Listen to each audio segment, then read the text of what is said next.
Mr. Chair, can this minister guess which province has the highest GDP dependence on oil and gas? Minister. Mr. Speaker, I think he's suggesting that it's Newfoundland and Labrador. The honourable member. Yes, sir. Second to Alberta. Does this minister know the annual royalties of Newfoundland offshore oil and gas? The honourable minister. They're in, Mr. Speaker, they're in the main estimates. It's a pass-through. It changes each year based on the value. I can get you the number for this past year. The honourable member. Roughly $1.5 billion each year, 15% of our budget. Does this minister know how many oil rigs are in offshore Newfoundland? The honourable minister. Mr. Speaker, I'm not interested in the past. I'm interested in the future. When we get this bill passed, we will have more rigs working in the offshore, and we will make Newfoundland. The honourable member. I'm glad to hear the look at the future, and so am I. Does this minister know how many jobs are created when an oil rig is built in Newfoundland? The honourable minister. Mr. Speaker, I assume that depends on the size of the rig. It depends. Each rig is, look, I've worked in the oil and gas industry. Every rig is different, Mr. Speaker. This is a silly question. Member.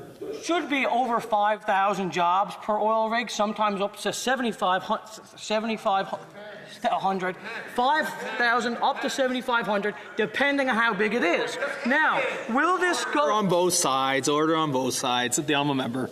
Now, why did this government allow the top sides of the West White Rose Extension Project to be built in the USA rather than Newfoundland, more specifically the Burin Peninsula and the Bull Arm fabrication site? Sure. Mr. Speaker, this government has been very clear. It will work hard to, under our One Canadian Economy Act, bring more jobs to Canadian steel, Canadian aluminum. That is the intention of this government. The honourable member. Well, I'm glad to hear that. So will this minister commit that the next offshore project will be constructed in Newfoundland? Minister. Mr. Speaker, the member seems to be confused. Governments don't build offshore projects. Private sector proponents do. When we pass the One Canadian Economy Act, we will facilitate the private sector to. The honourable member. So I don't expect many jobs because. Is it true that there were no bids placed in offshore exploration lease in over 2 years? The honourable minister. Mr. Speaker, I don't know the answer to that question. Honourable member. Is it true that there were numerous companies considering exploration, but once C-49 was tabled, they pulled up their anchors and pulled out? The honourable minister. Mr. Speaker, what is true is that when we pass the One Canadian Economy Act, we will bring certainty back to this process, and we will make it possible for more drilling to happen in the offshore of Newfoundland and Labrador. Well, how does this minister plan to entice investors when even the Liberal government of Newfoundland has major concerns with Section 19, 61, and 62, which triples the timeline and adds Impact Assessment Act's already lengthy review? Honourable minister. Speaker, in Saskatoon, I was with the Premier of Newfoundland and Labrador, and they were quite supportive of the One Canadian Economy Act. So how does this minister plan to attract these long-term investments with a 25-year cap on licenses in Bill C-49? The honourable minister. Mr. Speaker, projects of national interest will go through the One Canadian Economy Act. If they are in the national interest, they will get approved. We will build. That's right.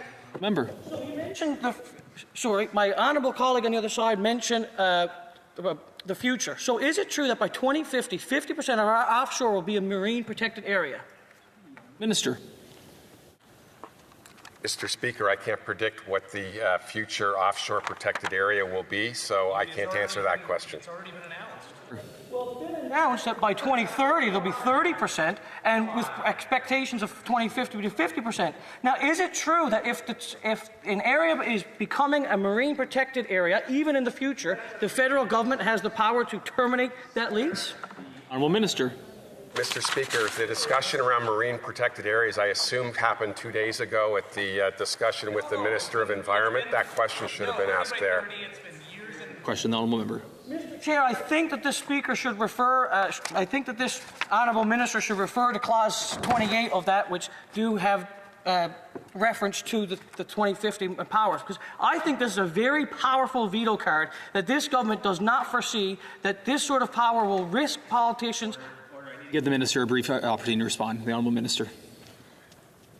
Mr. Speaker, under the One Canadian Economy Act, we will get major projects built.